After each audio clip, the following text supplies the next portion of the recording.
Aleluia. Os irmãos podem se sentar. Glória a Deus.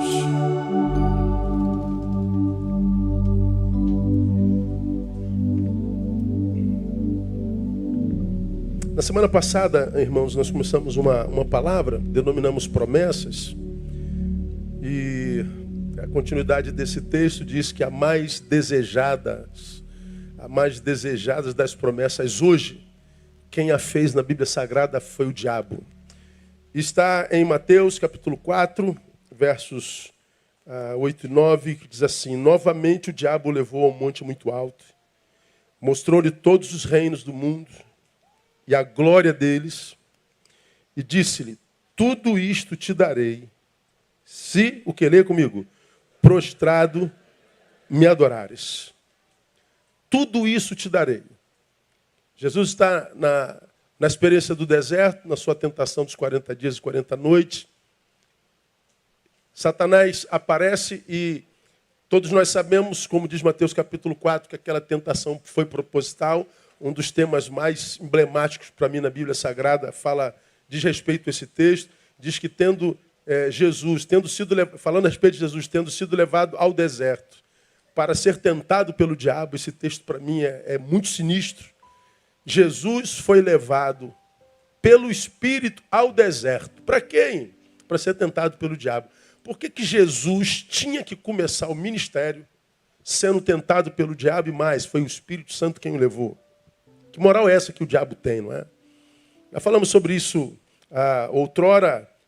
Claro que Deus queria que o Cristo que encarnou, no início de seu ministério, mesmo depois de 30 anos entre nós, ele começasse seu ministério sabendo na carne o que um ser humano comum como nós sente quando tentado por Satanás nas nossas mais agudas fraquezas.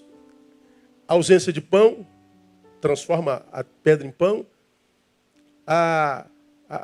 O clamor por fama e o desejo pelo ter com menor esforço. Jesus no deserto experimentou nossas mais agudas tentações.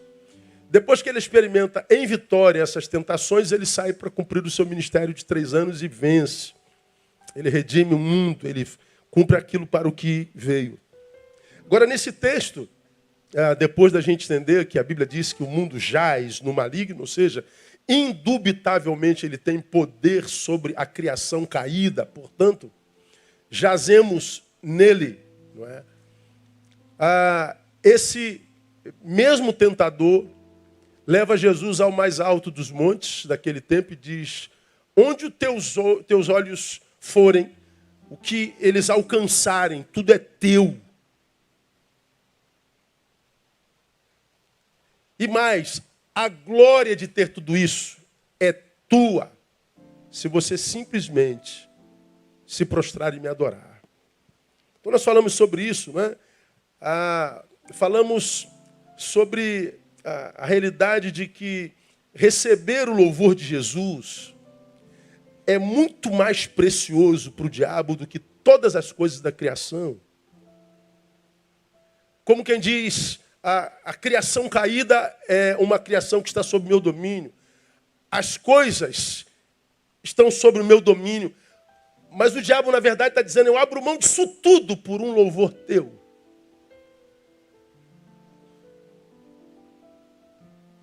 Não há nada na criação que me apeteça mais do que uma aprovação sua. Do que uma glória da tua parte. É o que o diabo está dizendo aqui: troco tudo por teu louvor. Quantos, ou quanto para cada um de nós, irmão, vale receber o louvor ou a aprovação de Jesus? Bom, para Satanás fica claro: nada é mais precioso do que o louvor dele. Nada é mais precioso do que a sua aprovação. Ele diz: eu troco tudo, eu e você. Quanto que receber o louvor de Jesus, receber a aprovação dele, ouvir dele: tu és meu filho amado em quem me compraz. Quanto isso custa para você? Quanto isso custa para cada um de nós? Me parece que Satanás valoriza isso muito mais do que os discípulos que foram alcançados pela graça desse Jesus. Porque hoje o que vemos grande parte dos crentes, irmãos, ao invés de buscarem a mesma coisa que o diabo quis, o reconhecimento do Altíssimo, a aprovação do Altíssimo, hoje o que vemos são crentes buscando aquilo que o diabo ofereceu a Cristo. Coisas, glória, fama, reconhecimento. O diabo busca o louvor. O discípulo de Jesus abre mão do louvor por aquilo que o diabo promete. E promete mesmo. E grande parte dos crentes sucumbem ao tudo isso te darei, se o preço for a desconfiguração da identidade do discípulo de Jesus. Muitas vezes nos encontramos com gente com Jesus na boca, mas longe do coração, porque a gente percebe que o coração está absurdamente atrás de coisas. E hoje, infelizmente, irmãos, nós vemos uma sociedade, quiçá grande parte da igreja de Jesus, que sucumbiu ao tudo isso te darei. Trocou a sua identidade, trocou o seu chamado, trocou a sua vocação por coisa. O tudo que sai da boca do diabo, no texto que nós lemos e acabamos de estudar no domingo passado, esse tudo foi de pronto rejeitado por Jesus. Bota o versículo 10, painel, para mim, por gentileza. Então ordenou-lhe Jesus, vai-te, Satanás, porque está escrito, ao Senhor teu Deus adorarás e só a ele servirás. Bota o 11. Então o diabo o deixou e eis que vieram os anjos e o serviram. O tudo não apeteceu o coração de Jesus. O tudo não foi uma tentação para Jesus.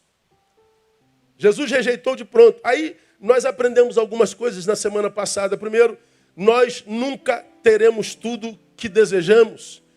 Principalmente se o nosso maior desejo não for receber a aprovação do Altíssimo. Nunca. O tudo prometido por Satanás é uma mentira. Porque o tudo se refere a coisas, e como nós pregamos hoje de manhã, coisa alguma pode trazer plenitude à alma de um ser humano. Uma alma não é planificada por coisas. Uma alma não é planificada por posses. Uma alma não consegue plenitude em função do que possui. A alma não é material. Então, quando a gente ouve propostas de ganhos fáceis, nós precisamos lembrar disso e entender. Nunca teremos tudo o que desejamos. O tudo prometido por aquele que prometeu é mentira. Ele não existe. Se isso é uma verdade, nós precisamos internalizar algumas coisas que diz respeito à existência humana.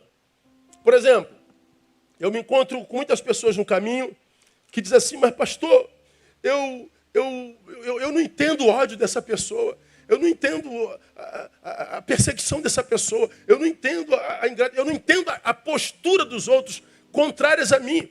Quando a gente diz assim, eu não entendo, é porque inconscientemente nós estamos dizendo, na verdade, pastor, eu queria ser amado por todos, irmãos. Nós nunca seremos amados por todos. Esse todos não existe. Sempre haverá alguém que vai nutrir um ódio gratuito por você. Sempre haverá alguém que vai ter prazer na tua decadência. Então nós nunca seremos amados por ninguém. Nós nunca seremos alvos da gratidão de todos. A ingratidão graça entre nós, entre os homens. Então quando eu sou alvo da ingratidão do homem, eu não posso me prostrar imaginando que todos deveriam ser gratos para comigo. Não existe o todo, não existe o tudo. Nós não venceremos todas.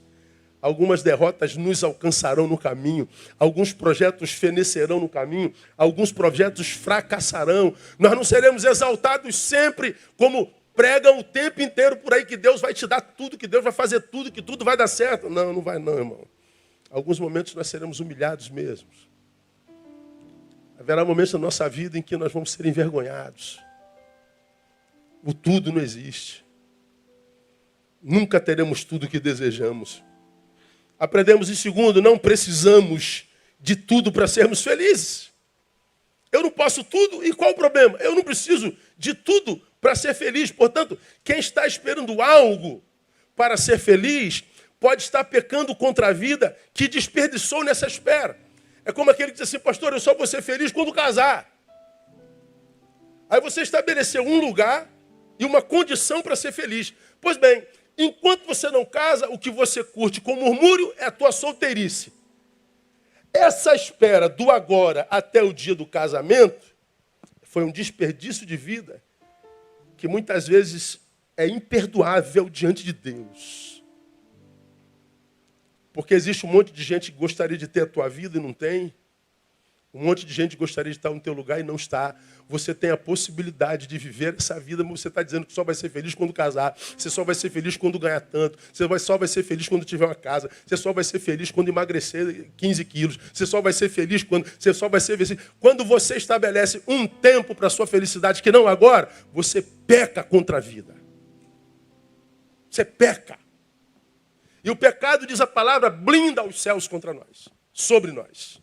Então nós não precisamos de tudo para ser feliz. Ora, esse pecado é um pecado gravíssimo contra Deus, falamos no domingo passado. Por quê? Porque foi ele quem se definiu assim, ó.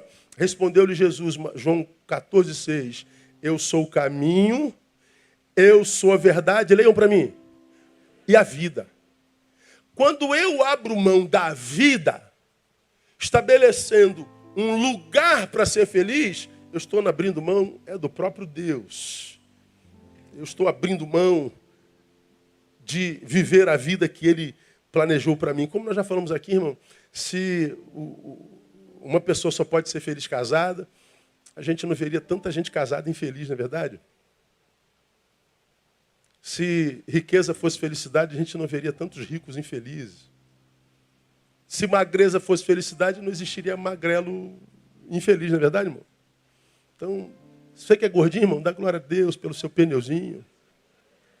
Eu vou emagrecer, mas não vou esperar emagrecer para ser feliz. Seja feliz, gordinho, irmão. Seja feliz solteiro. Seja feliz sem ganhar 30 mil por mês. Seja feliz sem morar na Zona Sul. Seja feliz porque você está vivo e foi alcançado pela graça e a salvação do Altíssimo. Então aplauda Ele por isso aí, em nome de Jesus. E mais, hein?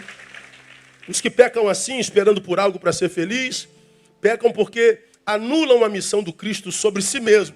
Por quê? Porque a Bíblia diz, o ladrão não vem senão para matar, roubar e destruir. Mas o restante do versículo diz, eu vim para que vocês tenham vida. E vida em abundância.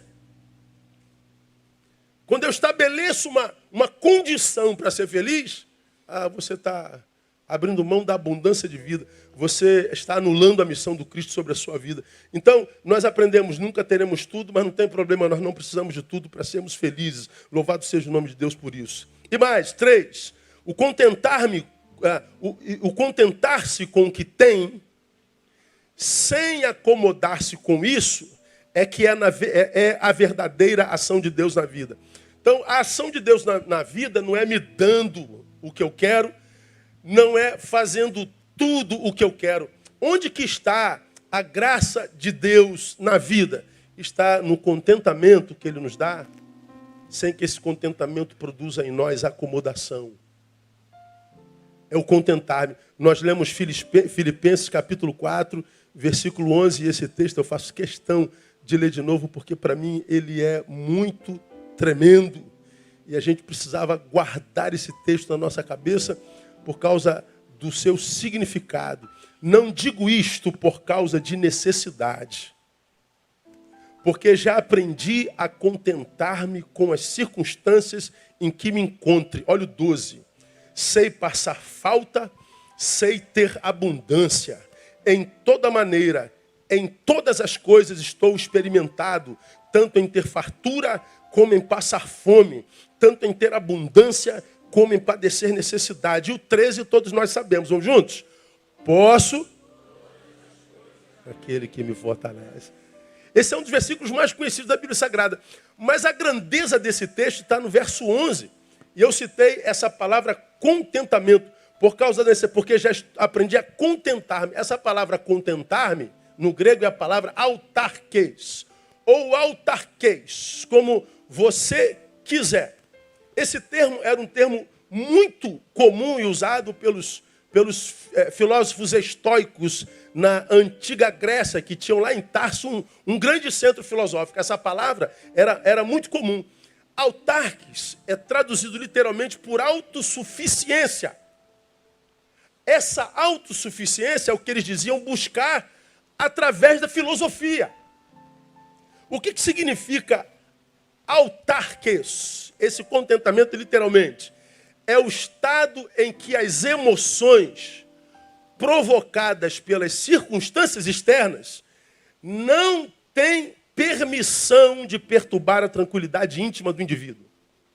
Quando Paulo diz, porque já aprendi a contentar-me, ou seja, fui abençoado pelo contentamento, ele está dizendo, Deus me deu a graça de não permitir que circunstância externa alguma influencie nas minhas emoções internas.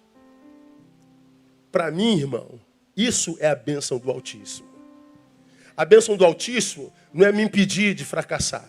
A bênção do Altíssimo não é me impedir de passar necessidade. A bênção do Altíssimo não é me impedir de viver dores e antagonismo. A bênção do Altíssimo não é me colocar dentro de uma bolha antidor. A bênção do Altíssimo é dizer, Neil, haja o que houver, aconteça o que acontecer, você está preparado para isso. De modo que quando eu creio nisso e recebo isso, não há nada, nem coisa alguma que me possa parar, irmão.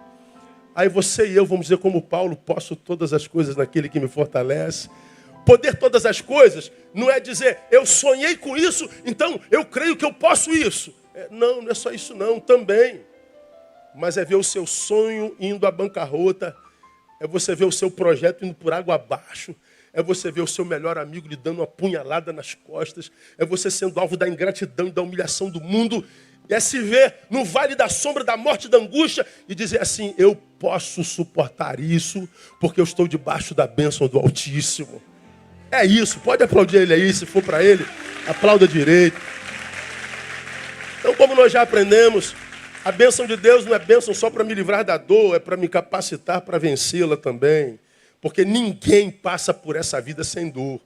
E quem diz que passa, fuja dele, é mentiroso. E crente é mentiroso quando o assunto é esse. Desculpa aí, viu, crente?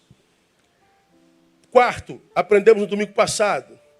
Portanto, o desejo de ter tudo não vem de Deus. Jesus tinha fome, 40 dias e 40 noites. Imagina. Irmão, você não fica 40 minutos sem comer. Jesus ficou 40 dias e 40 noites. Se tu és Deus, transforma essa pedra em pão. Como já preguei sobre Mateus capítulo 4, nós falamos lá, Jesus, no primeiro milagre, transformou água em vinho. Água em vinho? Pode. Pedra em pão, não. Vinho, supérfluo. Água, fundamental. Jesus pega o fundamental na boda de Caná e transforma em supérfluo. Porque ele diz, a festa não pode acabar, né, irmão? Imagina se essa festa fosse hoje, irmão. Jesus está na festa, acabou o vinho, acabou o álcool, acabou a bebida. Os crentes dizem assim, Jesus está nessa festa. Isso é coisa de Jesus, irmão. Jesus acabou logo com álcool, acabar com essa festa. Então, só pode ser, cadê o vinho? O vinho sumiu. Jesus transformou o vinho em água. Porque a água é muito mais importante do que vinho. Não, Jesus, quando descobre que o vinho acabou, ele fala assim, não, gente, não pode. Como pode uma festa dessa sem vinho? A água tem ali na Bíblia, tem em todo lugar. Mas vinho não. Então pega a água e ele transforma a água em vinho. E a festa continua. Agora Jesus está com fome. A sugestão do diabo é transforma pedra em pão. E ele diz, não, pedra em pão eu não posso. Por que vinho pode e pão não pode? Porque não tem a ver com vinho e pão. Tem a ver com a intenção da coisa. Tem a ver com o tempo de Deus.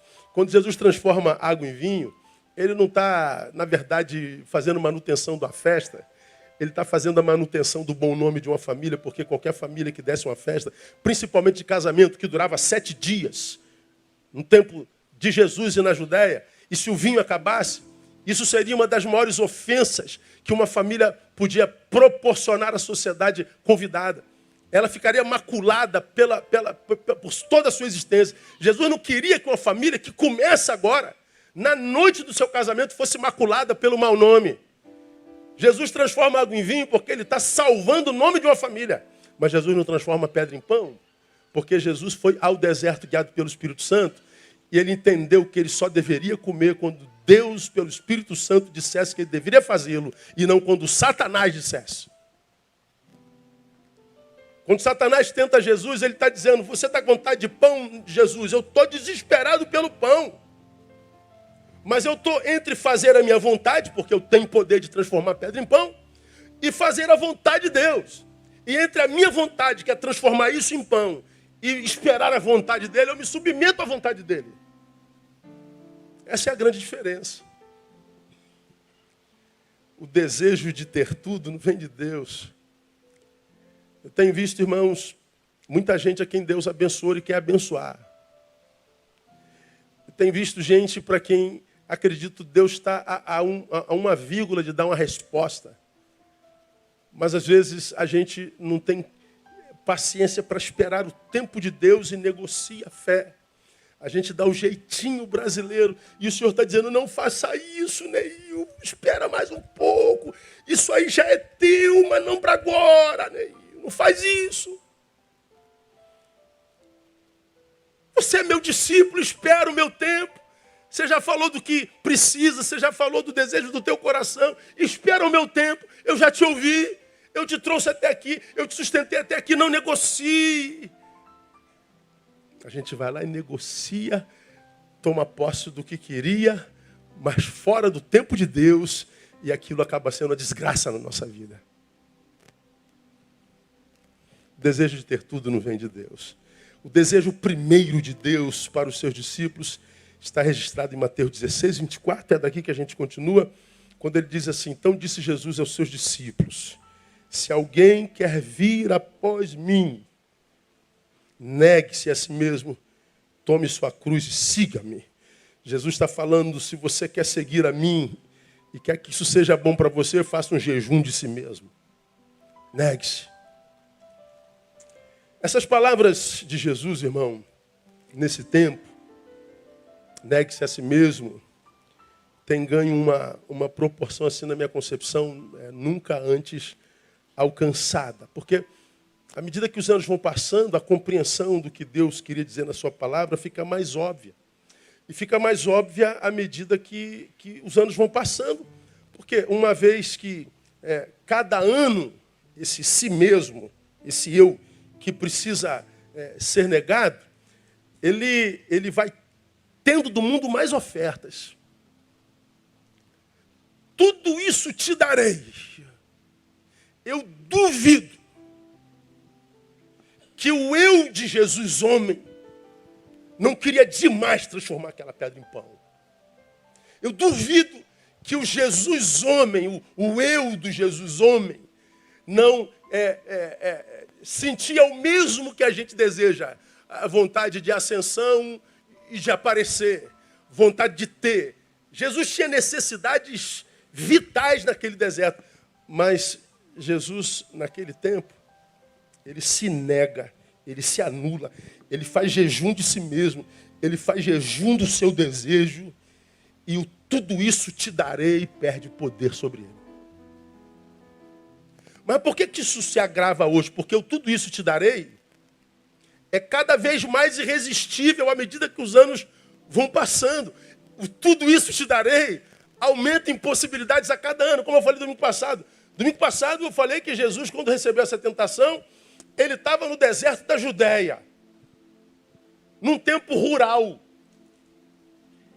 Quando ele é levado ao monte, ele vê talvez a cidade da Judéia, ele vê campos verdes, ele vê parte de deserto, ele vê vacas, vê bois, vê alguns beduínos, uma cidade sem glamour alguma, sem luz, sem neões, sem tecnologia, sem rede social.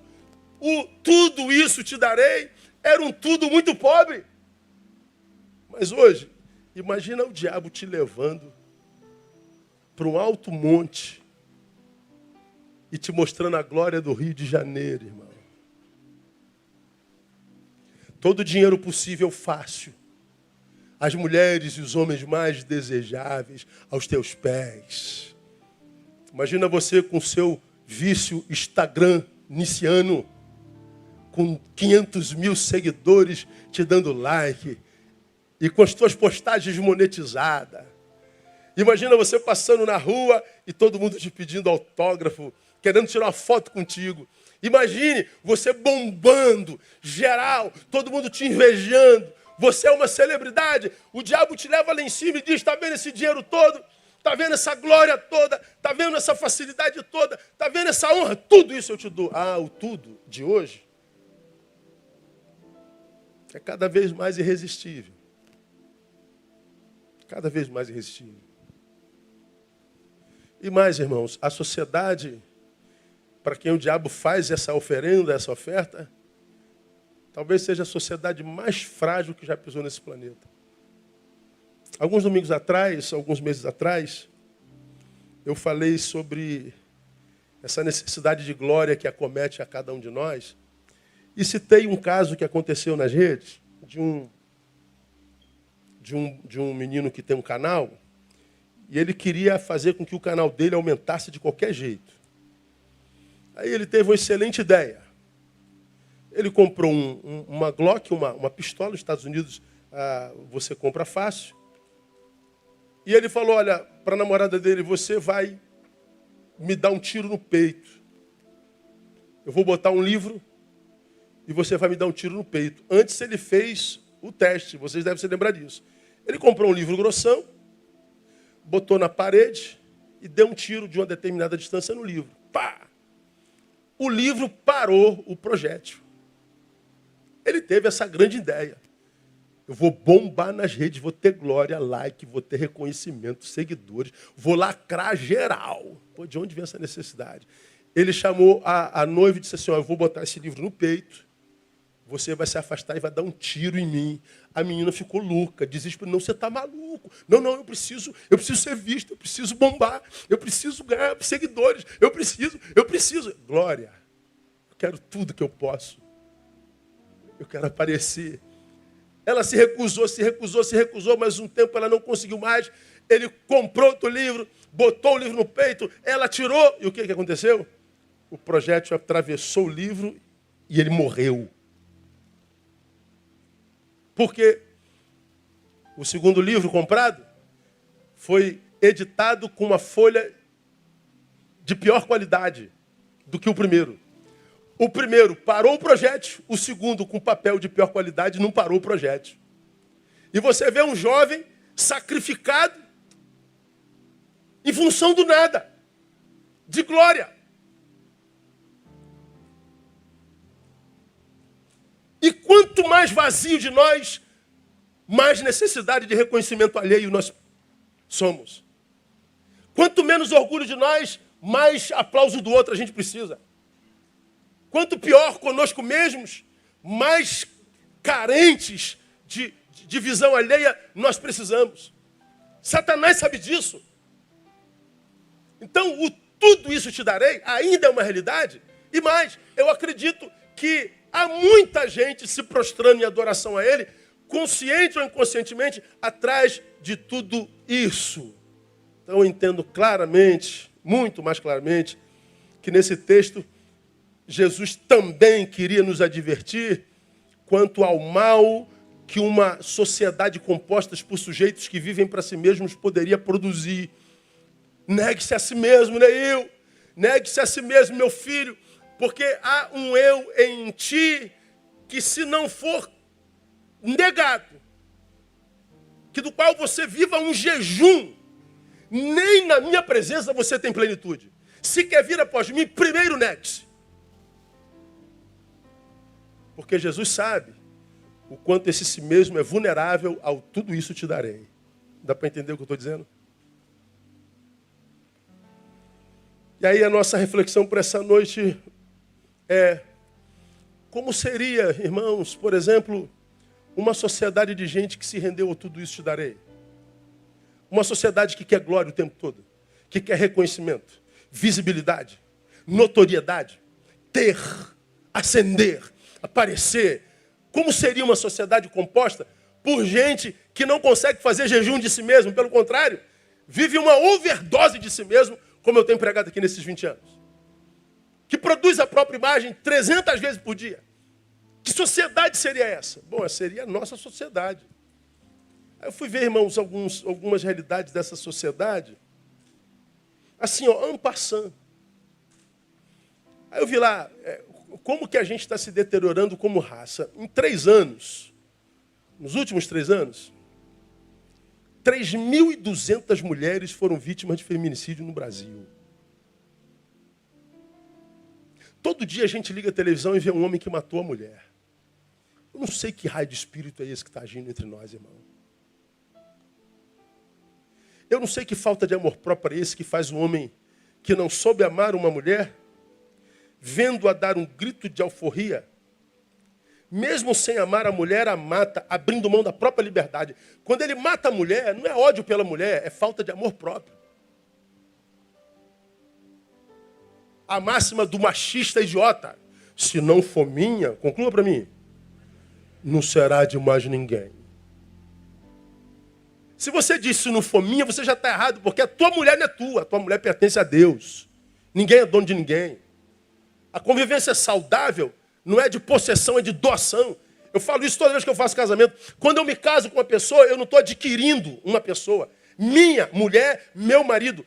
O casamento não é uma possessão, é uma doação. Eu não adquiro uma esposa, eu me dou a uma. Então o casamento é uma perdição, é quando eu me perco.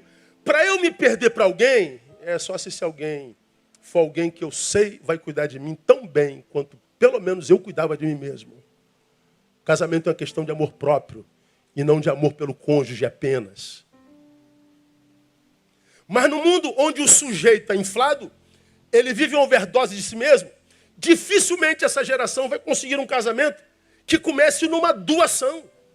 Pelo contrário, começa numa possessão. E a gente sai do casamento usando o pronome possessivo. Esta aqui é a minha mulher. Este aqui é o meu marido. Como diz, esse aqui é o meu cachorrinho. Esse aqui é o meu copo. Esse aqui é o meu microfone. Esse aqui é o meu marido. Pois é, como é que uma geração que não consegue negar a si mesmo pode ter um casamento saudável? Não consegue, meu irmão. E mais, por que casamento não se conserta mais? Eu e você que é da minha geração, até um pouquinho mais jovem que eu, já falei sobre isso aqui, nós somos de uma geração onde a gente consertava tudo. Não jogava nada fora, irmão. Ó, sapatinho furou a sola. O que você fazia? Ia para o famoso sapateiro. Botava o quê? Meia sola. Quanto é, doutor? 30 mil reais. Opa, glória a Deus. Saltinho aqui, ó, ia desgastando. Botava o quê? Aquela ferradura. Tinha uma pontinha de salto que a gente botava para não gastar, lembra disso? Escangalhava liquidificador, conserta. Até a Havaiana a gente aproveitava, arrebentava aquela bolinha de baixo, o que tu fazia? Aí botava um prego, irmão.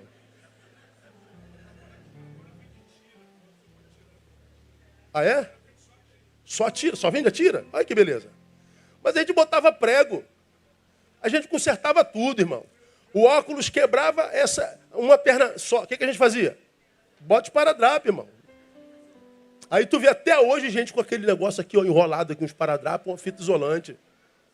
A gente consertava tudo. A gente não desperdiçava nada.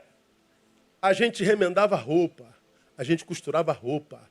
Os filhos caçulas usavam que roupa? Diga aí. Do mais velho, irmão. Eu sou caçula de 5, eu sei o que eu estou falando, irmão. A gente tem nossas regalias, mas tem sofrimento também. Aí tu vê teu irmão usou aquilo, está cansado de ver aquela roupa, agora é tu que vai usar. E dando glória a Deus, irmão. Hoje, a gente não conserta chinelo, a gente não conserta ar-condicionado, a gente não conserta edificador, a gente não conserta ferro elétrico, a gente não conserta relacionamentos.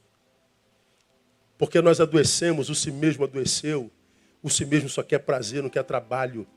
O si mesmo não quer esperar, ele quer imediatamente. E ele vai abrindo mão de valores e de coisas preciosas. E ele vai abrindo mão de fontes, vai abrindo mão de coisas que dão significado à vida. E ele vai trocando de parceiro, de coisas, de lugares, de igreja, de vocação, de trabalho. Vai trocando de tudo. Chega um momento que ele já trocou tudo. O que sobra é o vazio e a saudade. Pastor, olha o que o diabo está fazendo comigo. O diabo? Aí eu pergunto, como é teu nome? É o João da Silva. Então, o diabo se chama João da Silva. Porque para uma geração que não consegue se negar, o diabo não precisa trabalhar. Nós nos bastamos. O tudo isso lhes darei é cada vez mais enriquecido e a capacidade de negarmos a nós mesmos é cada vez mais fenecido. Então você vê, 3.200 mulheres foram vítimas de feminicídio no Brasil. É dado do Anuário Brasileiro de Segurança Pública. E mais, o CNJ, o Conselho Nacional de Justiça, indica que no mesmo período, mais 3.000 casos não foram sequer notificados. Então ele está dizendo, tem muito mais mulheres morrendo por feminicídio do que a gente imagina. Que sociedade é essa? Onde o homem se sente dono da mulher? No Brasil, outro dado sinistro. 153 mil mortes por ano, olha só, irmão, por causa de atendimento médico de má qualidade. Você chega no hospital, o funcionário do hospital não te trata como um ser humano, te trata como um peso. Ele não te dá o teu direito. Eu estou sendo mal pago, pastor. O senhor quer que eu trate bem esse pessoal que vem aqui me dar trabalho? Quero mais é que morra mesmo. E morre. São 153 mil mortes por ano. Por sonegação de um bom atendimento. Não é sonegação de atendimento. Se somar os atendimentos, o número vai a triplicar. Agora, por que, irmão, isso tem acontecido? Em 2016, nós tivemos um recorde de morte nessa má qualidade do atendimento. Foram 302.610 mil mortes. 829 mortes por dia, só porque o hospital ou o funcionário do hospital não me quis tratar bem. E por que não me trata bem? Porque eu não sou o pai dele. Não é minha mãe que está gemendo no corredor. Claro, irmão, falta insumos, o Estado não se preocupa, falta condição de trabalho, mas o que mais falta é amor próprio. É amor ao próximo. O que mais falta é solidariedade. Você vai numa repartição pública, o ministro já disse que tem um monte de parasita e um monte de gente ficou brabo com ele. Diga que o atendimento público é de primeira qualidade.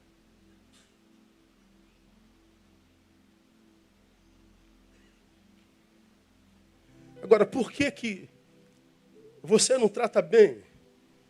Por que você não faz aquilo para o que você está sendo pago? Porque eu quero é conforto, pastor. Quero sossego, essa gente me perturba. Eu estou aqui para atender, mas não atendo mesmo, não. É falta de amor ao próximo. É egoísmo. 66 mil estupros por ano em 2019. 180 estupros num ano. E mais, a cada 4 horas uma criança de 13 anos é estuprada. Como que um sujeito pode adoecer ao ponto de olhar uma criança e ver um corpo desejável? É o si mesmo. O problema é o sujeito.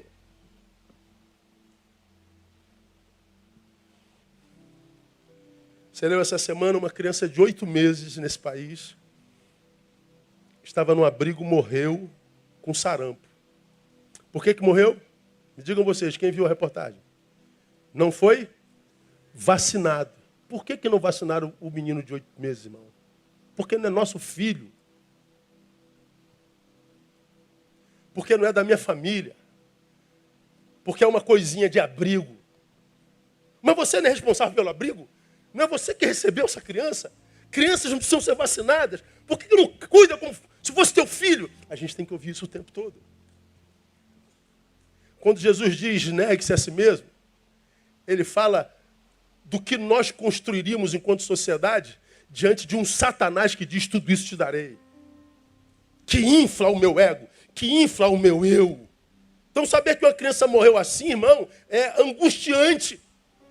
Você vê um motorista trabalhador, o cara está dirigindo a 14, 18 horas, ele cochila na curva e o seu caminhão vira, ele fica preso na ferragem, mas a carga de açúcar vira e aparece gente como formigueiro.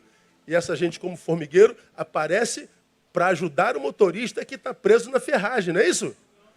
Pega para quê? Para levar a carga. Teu irmão está gemendo.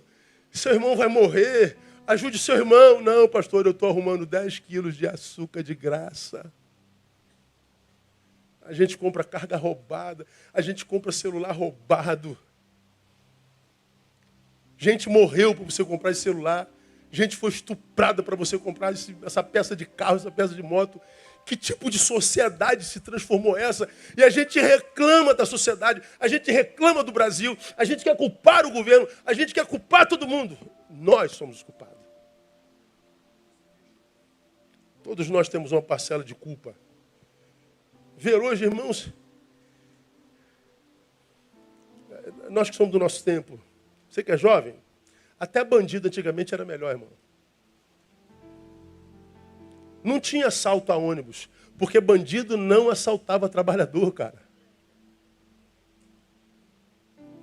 Pô, cara, o cara tá de ônibus, irmão, o cara tá vindo do 383, lá do centro da cidade, o cara vai lá para Realengo, o cara tá em pé, aí entra o miserável para roubar o cara só foi com a passagem de ida e falou, Deus, eu volto só com milagre, se o Senhor me abençoar usar alguém.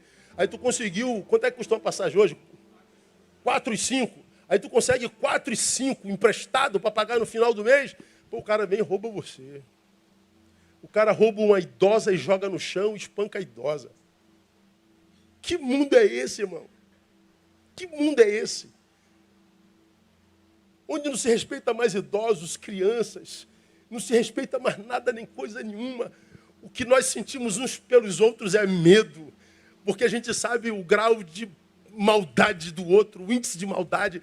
A gente vive com medo, a vida perde sentido, porque a gente não tem mais vontade de ir para a rua. Quando vai com medo. Aí a gente vê essa demanda de depressão, essa demanda de ansiedade e essa demanda de suicídio e de gente sem inspiração para a vida, como eu preguei de manhã. É o resultado de tudo isso te darei e dessa overdose de uma sociedade cheia de si mesmo. A gente poderia falar sobre drogas, a gente poderia falar sobre depressão, poderia falar sobre a realidade do câncer. Todo dia tem 10 cânceres aparecendo em alguém. Poderíamos falar da realidade do suicídio, poderíamos falar sobre a histeria coletiva. Não há nenhuma reivindicação coletiva que não acabe em pancadaria. Não há nenhuma reivindicação legítima, mas que coletiva que acabe bem. Sempre acaba em briga, em guerra. Poderíamos falar sobre a barbárie que nos acomete todo dia. Poderíamos falar sobre abandono de incapaz, pedofilia, morte no trânsito, corrupção em níveis endêmicos e a grande causadora de tudo isso a nível social, a impunidade maldita. Aí eu olho para a minha sociedade e digo, Deus, como é que a gente resolve isso aí? Porque diante da calamidade, o que quase todos, se não todos consciente ou inconscientemente perguntamos quem é culpado disso, irmão? Como é que nós viemos parar aqui? Como é que nós nos transformamos nisso? Nisso. Bom, no nosso caso, cristãos, nós temos alguém em quem lançar todo o nosso esterco social, o diabo. O diabo. Imagina, irmão, se não existisse diabo, os crentes estavam lascados. Porque eles iam ter que assumir a culpa da desgraça que produziram sobre si mesmos e produzem sobre o outro. O tesoureiro mete mão na igreja, no dinheiro da igreja e foge. Quem foi? Foi o diabo, né, pastor? Foi o diabo. Irmãozinho está aqui abraçado com a mulher dele e está olhando para a mulher do lado de lá. Olha como é que o diabo é sujo, pastor. O diabo fala, meu Deus do céu, eu não tenho nada a ver com isso não, gente. Pelo amor de Deus. Tudo sou eu.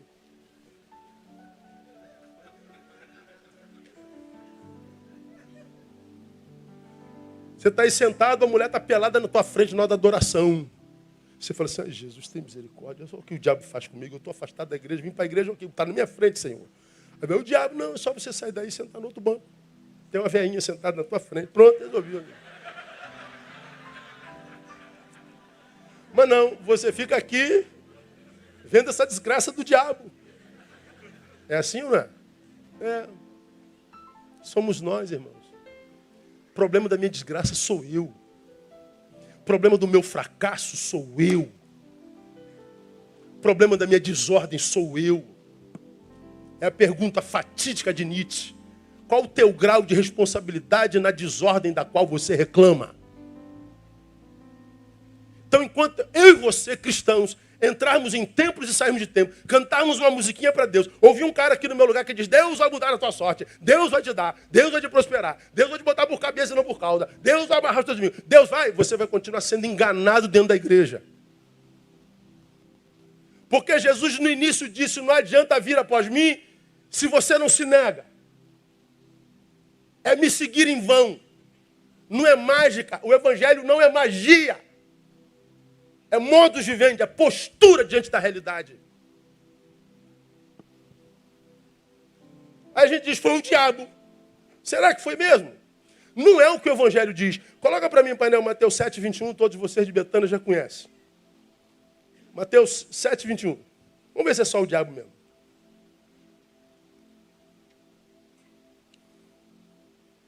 Ah, nesse não.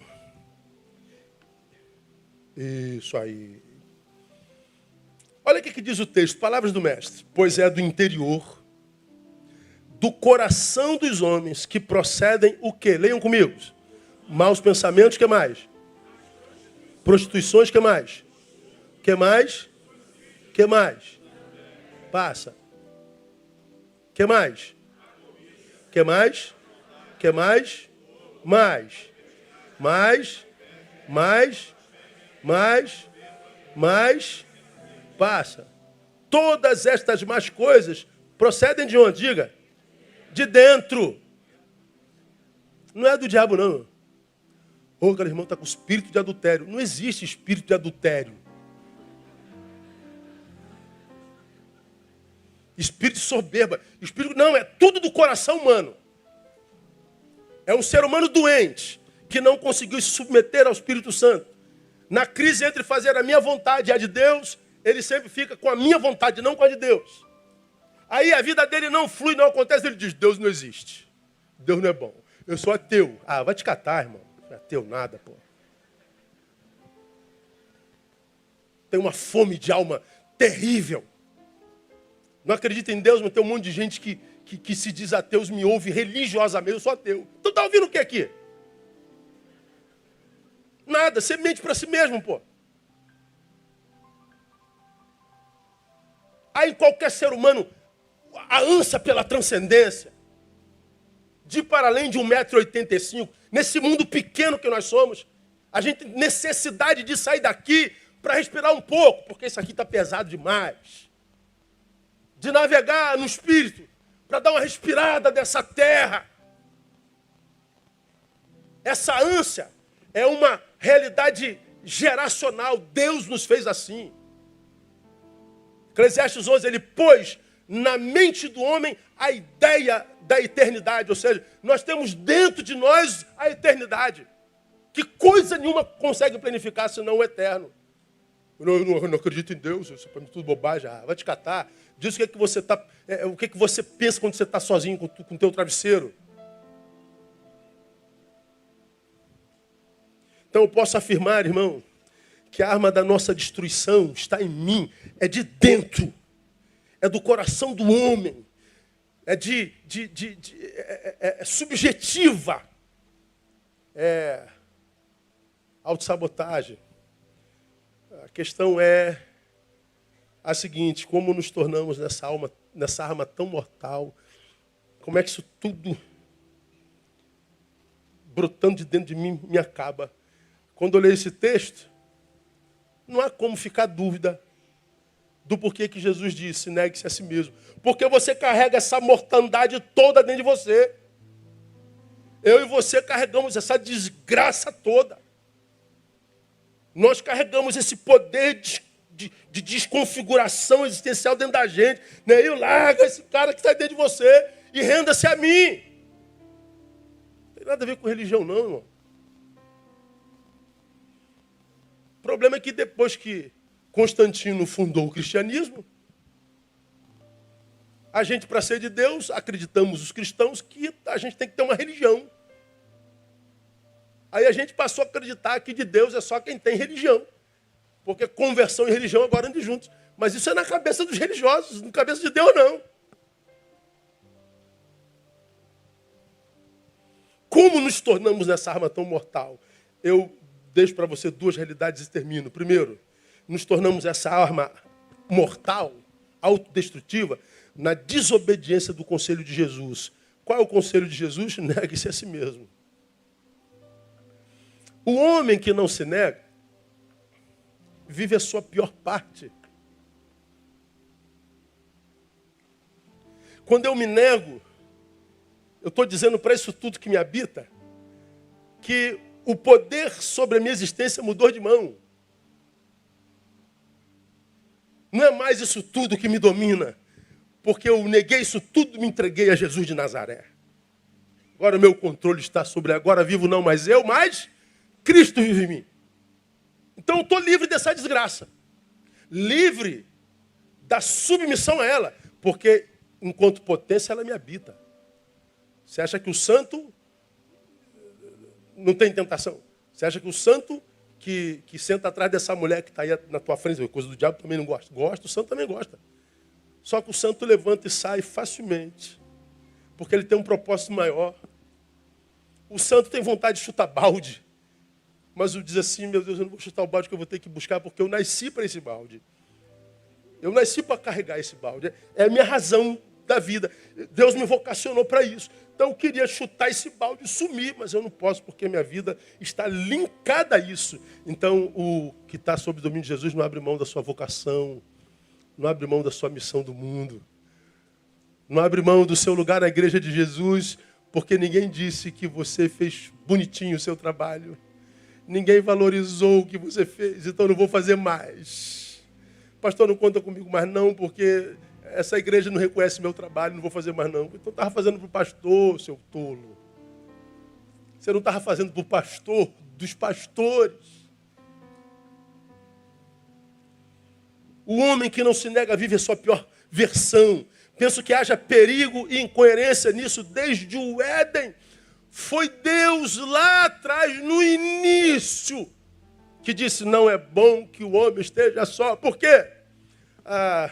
Só porque eu preciso de alguém para me sentir pleno? Também. Mas é porque eu sozinho me encontro com essa desgraça todinha. Eu sozinho sou acessado por isso o tempo todo e acesso isso o tempo todo. Eu sozinho, sem função, sem razão, sem conexão, não é bom só é bom com. A vida só encontra sabor no encontro. Porque no encontro eu estou me doando. Então eu me livro de mim. Me livro de mim na solidariedade do encontro. Me livro de mim na solidariedade da ponte, da relação. Agora, quando eu me isolo, eu estou me autocondenando. Eu estou cometendo um suicídio processual. Estou me matando lentamente. Por que nós nos transformamos nisso tudo? Porque a gente não obedece o negue-se a si mesmo. Viver para si, em si, não é bom mesmo antes do pecado. Porque quando ele disse, não é bom só, o homem ainda não tinha pecado. Mas já não era bom. Ou seja, não estar só não é bom, não só por causa da solidão, sobretudo por causa do que eu sou capaz de fazer a mim mesmo. Ou seja, por causa do meu poder autodestrutivo. Por isso que eu tenho que negar a mim mesmo. Então, para mim, conversão não é só questão de fé, não, é de inteligência. Receber a Jesus e entregar a nossa vida ao Senhor é questão de amor próprio. Não posso associar conversão à sensação. Eu estou sentindo o poder. Não, sensação passa. Eu estou entendendo a ação de Deus. Estou sentindo. Agora, por que o negar-se a si mesmo para tantos de nós é tão difícil? Primeiro, porque não houve de fato um novo nascimento. João 3,3 diz, respondeu-lhe Jesus, se alguém não nascer de novo, leia para mim. E a Bíblia diz que o reino de Deus está dentro de vós. O reino de Deus que está dentro de mim me capacita para vencer isso tudo que é produzido pelo meu coração. Mas a única forma de entrar no reino de Deus que entra em nós é pelo novo nascimento. Aí o cara lá pergunta, mas como é que nós faremos isso, Senhor? Nós entraremos na barriga da nossa mãe para nascer de novo? Não, filho. Quem não nasce da água e do Espírito. Da água você já nasceu, Nicodemos. Você nasceu dentro da água, você nasceu dentro de uma bolha da água. Então da água você já nasceu, agora você precisa nascer do Espírito. Você precisa dar espaço para que o teu Espírito se encontre com o Espírito de Deus e vocês saiam com a convicção plena de que você agora é filho de Deus.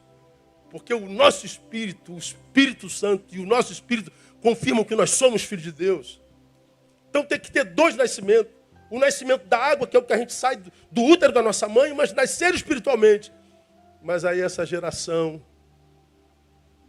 que se prostrou diante do diabo para ter tudo, acha que transcendência, espiritualidade, novo nascimento é tudo bobagem. E porque você acha bobagem, só você sabe como de fato a tua vida está.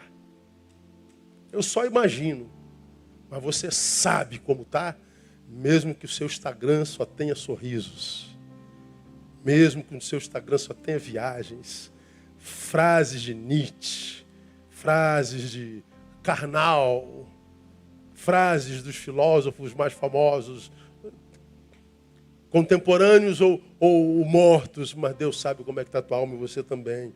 Então, na ausência desse novo nascimento, não há regeneração, o que há é adesão. Então, há muita gente na igreja que não passou pela regeneração, porque não nasceu de novo. Ele entrou na igreja por adesão. Ele entrou na igreja institucional, mas não entrou no reino de Deus que entra na gente. Então, ele não se converteu, ele aderiu. Não foi regeneração, foi adesão. Adesão, já preguei sobre isso aqui lá atrás. É como, como sendo um alguém que não foi discipulado, foi adestrado. É como aquele cachorrinho adestrado que a gente tem em casa, que é quadrúpede, né? Já preguei sobre isso aqui. Está lá, quadrúpede, mas ele é adestrado. Aí eu vou dizer assim, senta, ele senta. Rola, ele rola. Late, uau. Fica em pé, ele fica em pezinho. O adestrador sabe o que eu estou falando, né? Quer adestrar seu cão? Procura esse homem aí. Levanta a mão, aproveita a propaganda, cara, isso aí. Então, fica de pé. Aí o cachorrinho fica em pé. O quadrúpede vira bípede. Aí vem o bípede. Ele é adestrado. A natureza dele não foi mudada. Porque ele foi adestrado, mas a natureza não mudou. Ele não nasceu de novo.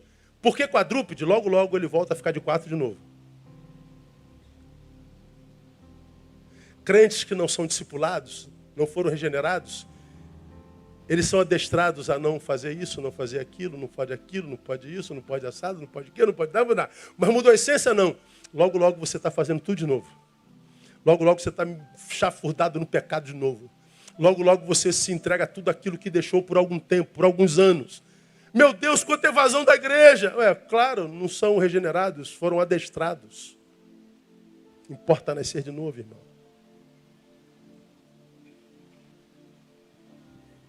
Aí você olha para frente hoje, qual a diferença do crente contemporâneo para o não crente? Não tem diferença nenhuma, cara. Jesus dizia, pelos frutos os conhecereis. Hoje os frutos não tem diferença nenhuma. É a mesma coisa. Ainda mais depois do chamado crente progressista, do evangelho moderno, o tempo dos que são discipulados por coaching gospel. O que você é? Eu sou coach gospel. Tá. Tá bom. A igreja toda preta, pastoreada por meninos de 25 anos, 23 anos, que não passaram por discipulado algum, mas que são pastores de igrejas franquias, que canta 3 horas no culto, todo mundo chora, rola, mas tem 2 minutos de palavra. Isso aí todo mundo imaginando que adorou o Senhor. Estamos gerando uma geração de parasitas evangélicos que enchem a igreja, mas não mudam a história.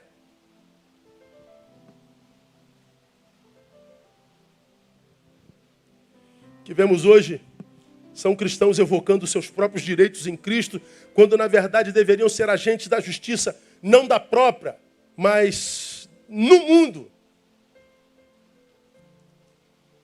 Pastor pregando a televisão, você tem que exigir de Deus a tua bênção. Eu exijo de Deus. Cara, que isso? Você exige de Deus, brother? Você está louco, cara? Você está retardado, irmão? Você está maluco? Você não era nem para estar vivo. Se não fossem as misericórdias do Senhor, você já teria sido o quê? Consumido. Você está vivo pela graça e você ainda quer exigir de Deus. Mas é o que a gente escuta. O que a gente escuta é, irmãos, é só vitória, só vitória, só vitória. Eu digo, só mentira, só mentira, só mentira. Porque ninguém vive em só vitória. A gente sabe disso. E o que Deus quer de nós está lá em 1 Coríntios 10, 24. Ninguém busca o proveito próprio, antes cada um o que é de outra. Isso é evangelho. Por que eu me preocupo com o direito do outro? Porque em Deus o meu direito já foi realizado. No amor de Jesus, o que acontece é em 1 Coríntios capítulo 13, verso 5. E você já me viu pregar sobre isso. Que definindo o amor diz, não se porta inconvenientemente, não busca seus próprios interesses. É um amor que busca, mas não seu interesse. Porque em Cristo ele já está resolvido. Então ele não tem como não ser generoso. E se não é, porque não entendeu nada do Evangelho. Vamos terminar, irmão. Quero dar alguns exemplos dessa dificuldade de negar-se a si mesmo. Por exemplo, quando a gente fala de perdão. Você precisa perdoar fulano. Como diz a Bíblia, né? Aí você fala assim, mas eu não perdoo mesmo, pastor. Perdoo porque é o que fez comigo. Não tem perdão. Por que não? Porque o teu si mesmo não deixa. O teu ego, teu eu está ferido. O que você requer é o teu direito e não o do todo.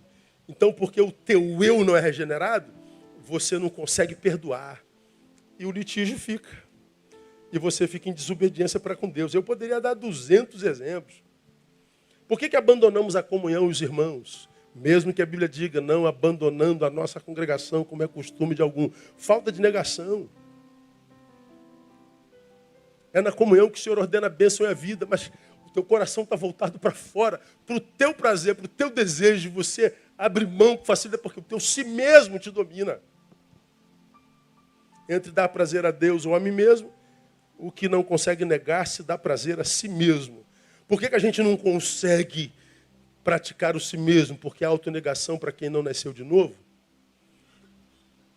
é a retirada de todo o prazer que possui, pois o único prazer que possui é na carne mesmo. Negue-se a si mesmo, né? Mas se eu tirar o si mesmo de mim, se eu me negar, eu arranco de mim todo o prazer da vida. Por quê? Porque eu não nasci de novo, o meu prazer só está na carne mesmo. Então me deixa aqui no meu pecadinho, pastor. Deixa aqui fazendo minha besteira. Eu me resolvo com Deus. Pois é, você disse isso quando tinha 18 anos, está com 30, não está? Já se resolveu com Deus? Ou tua vida está encalacrada ainda? Você disse com 30 e agora está com 40, não está? A tua vida já está resolvida? Já consegue sentir orgulho de si mesmo?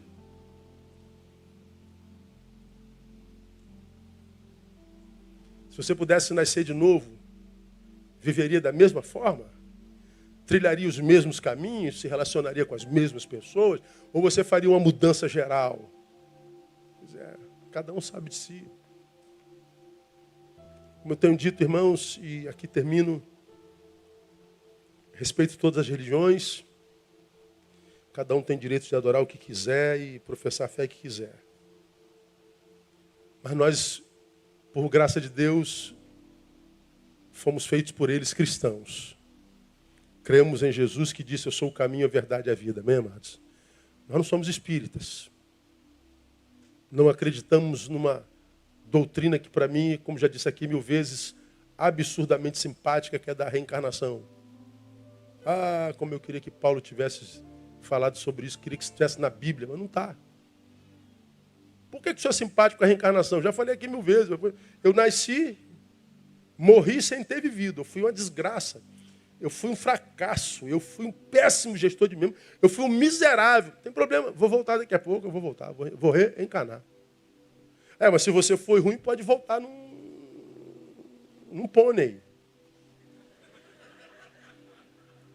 Mas se você for um pôneizinho maneiro, você vai voltar de novo. Pode voltar um garanhão, né? Um puro sangue. Volta de novo, quem sabe volta um orangotango. Evoluiu. Até voltar gente de novo. Ou seja, vai ter outra oportunidade. Quem me dera, irmão. Eu queria muito que fosse. Eu me lasquei nessa vida. Tranquilo, Neil, paciência, você vai voltar de novo.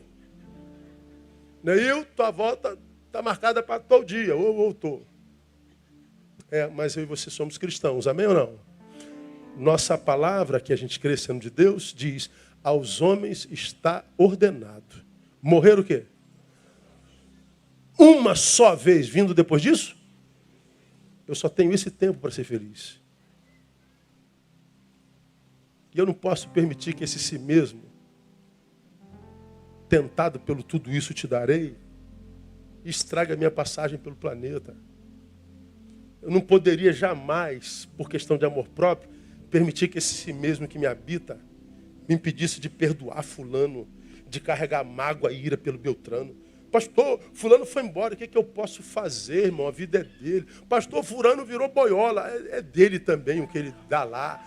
Eu não tenho nada a ver com isso. O fulano largou a mulher, o que eu tenho a ver com isso? Eu não tenho nada. Que Deus tenha misericórdia dele, que Deus o abençoe. Eu não vou carregar ninguém em mim.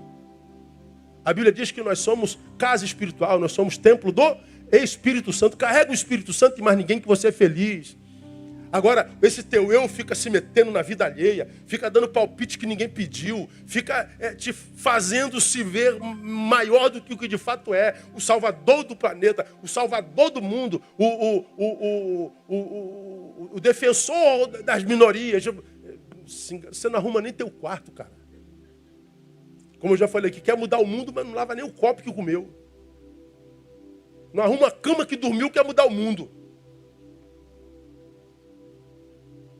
Então, se eu sei que eu vou viver 70, 80 anos, passa disso é câncer, enfado, como que eu posso me trair, mentindo para mim, que eu sou mais do que o que de fato sou, ou morrendo de pena de mim, se eu não sou tão miserável assim? O que o Evangelho faz? De me dar a visão correta a respeito de mim, do outro, da vida. Agora, infelizmente, uma geração prostrada ao tudo isso, cheia de si mesmo, não reconhece autoridades, não honra quem abençoou, não agradece quem lhe formou, não gera honra a nada, porque acha que é o topo do mundo e está aí nessa forma que nós estamos vendo e que, diante da qual nós estamos perplexos. O que faz, pastor? Eu não posso mudar o mundo. Eu posso mudar a forma que eu me relaciono com esse mundo. Não posso mudar a vida de todos. A minha, eu posso. Primeiro, sendo honesto comigo mesmo. Porque se Jesus diz, se alguém quer vir após mim, negue-se a si mesmo. Se eu não me nego a mim mesmo, a quem eu nego é o próprio Deus. Porque não adianta vir após mim se você não se negar. Se você não se nega, você me nega, diz o Senhor. Portanto, não há reino de Deus em si. Não há reino de Deus em mim, comigo em mim. Só há reino de Deus em mim se eu não estiver mais aqui.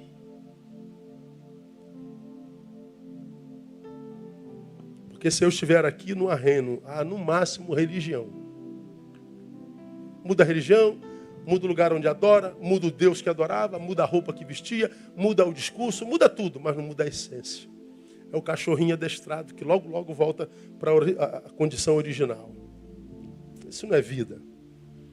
Então, meu irmão, não me negar é negar a Deus. Então, nessa noite, terminei minha palavra. O sincero desejo do meu coração é ver a todos os que aqui entram, me assistem pela rede, esses milhares de pessoas que me ouvem todos os dias, que essas palavras confrontadoras não sejam vistas como alguém que quer simplesmente lhe confrontar, mas alguém que quer te colocar diante da verdade, da palavra, porque ela está aberta diante dos teus olhos, basta que você leia. E através dessa leitura, do entendimento da mesma, você se transforma em alguém de quem você se orgulha. Que através dessa palavra você coloque esse si mesmo tentado pelo tudo isso te darei no seu devido lugar, para que o Jesus que disse que eu não preciso de tudo para ser feliz, te dê a verdadeira felicidade. E esse Jesus está aqui nessa noite, dizendo: filho, eu sei o que é que você está passando, filho meu. Eu sei que você tem um monte de dúvida da minha bondade, da minha existência, porque a tua vida está toda encalacrada. Mas por que você não experimenta nessa noite entregar a tua vida a mim? Por que você não experimenta? Por que você não diz: Senhor, eu não quero mais ser assim. Marrento, mas só diante dos outros. Feliz, mas só no Instagram. Inteligentão, intelectual, mas só diante de... Mas não tenho amor próprio nenhum. Então eu queria orar com você, queria terminar o culto dessa noite orando com você. Vamos ficar em pé todos? Não saia antes de terminar, não, por favor. Estamos bem antes do nosso horário de final. Eu queria orar com você que está aqui nessa noite, que sinceramente diante do Senhor, gostaria de dizer assim: Deus, eu quero colocar esse si mesmo no seu devido lugar, e eu quero entregar a minha vida a Ti nessa noite. Sai do seu lugar, vem aqui. Você que entendeu essa palavra, sem apelação. Pastor, eu quero essa nova vida em Jesus. Eu quero me render a Ele, não ao tudo isso te darei. Eu não quero ser uma farsa, eu quero ter orgulho de mim mesmo. Quero me entregar ao Senhor, eu quero que Ele habite em mim, para que isso que tem no meu coração não seja mortal para mim. Deus falou contigo nessa noite? Corajosamente, sai do seu lugar e vem. Eu sei que é difícil a beça atravessar uma multidão dessa. Pode chegar, filha, não tenha vergonha não, alguém vai abraçar você. Uma irmã abraça essa irmã. Sair daí é o teu primeiro passo de fé. Poderia fazer só com que você levantasse a mão. Facinho. Não quero facilitar para ninguém não. Eu quero que você tenha coragem. Pastor, eu entendi, a palavra está me tocando, eu quero esse Jesus. Sai do seu lugar, sobe aqui, sobe. Um varão abraçando esse varão, cada um com alguém com o ombro aí, por favor. Sai do seu lugar e venha. Pastor, eu não quero mais ser como eu fui até hoje. Venha. Eu quero mudança radical, eu quero nascer de novo, eu quero ser regenerado, eu não quero ser adestrado. Vem. Canta. Vou dar você até o final dessa música. E se o Senhor toca no teu coração, não o negue nessa noite.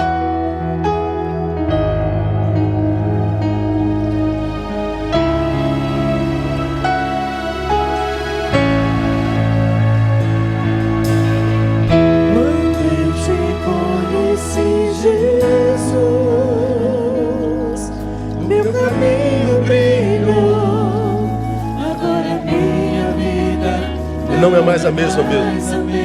Só regeneração. Então venha, acredita nessa palavra.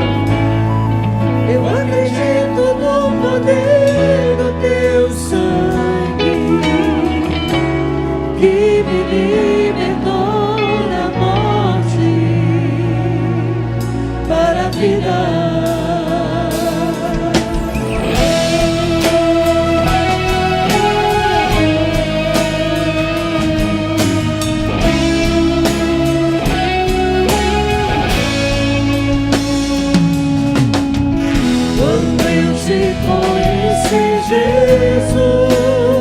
Pode chegar.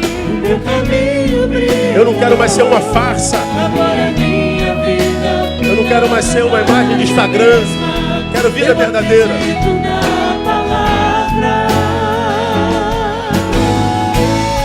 Eu acredito no poder do teu sangue, que me libertou da morte para a vida. Para a vida. E agora? E a vida que eu vou viver agora é para um motivo bem maior que o meu. O poder do amor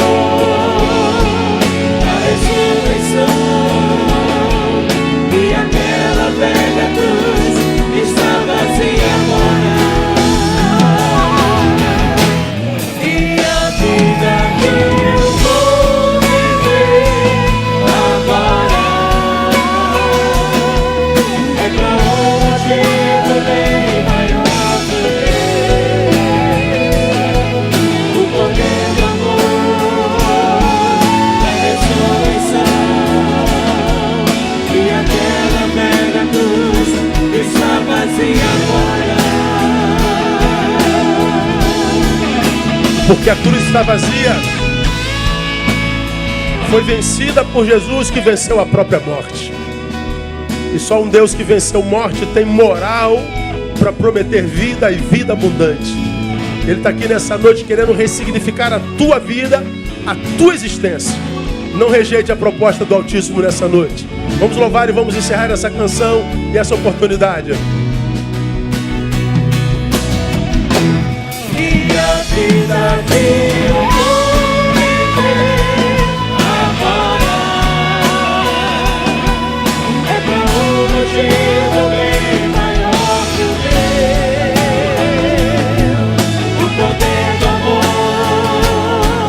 da ressurreição, e aquela velha cruz está vazia agora. Vida que eu vou viver agora é pra um motivo bem maior que o meu.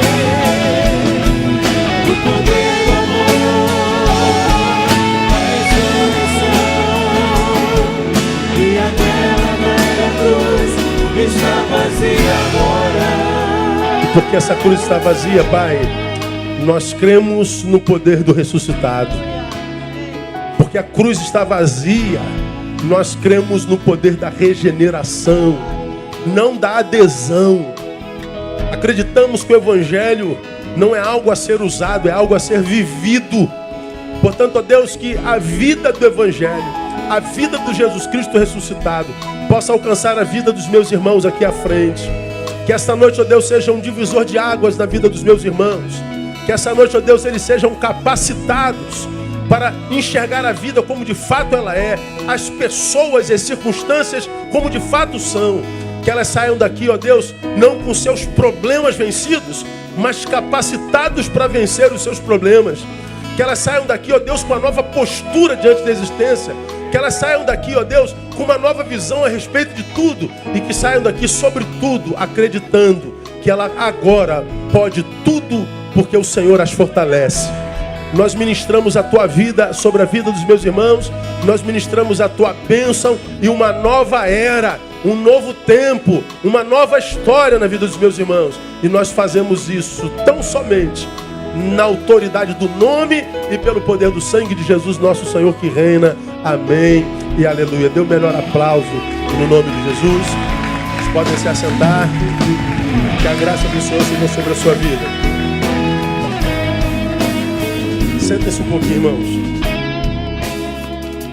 Nós vamos terminar o culto, mas antes de terminar o culto, eu quero abençoar a Viviane e o Ricardo. Eles tinham falado comigo, eles casaram essa semana.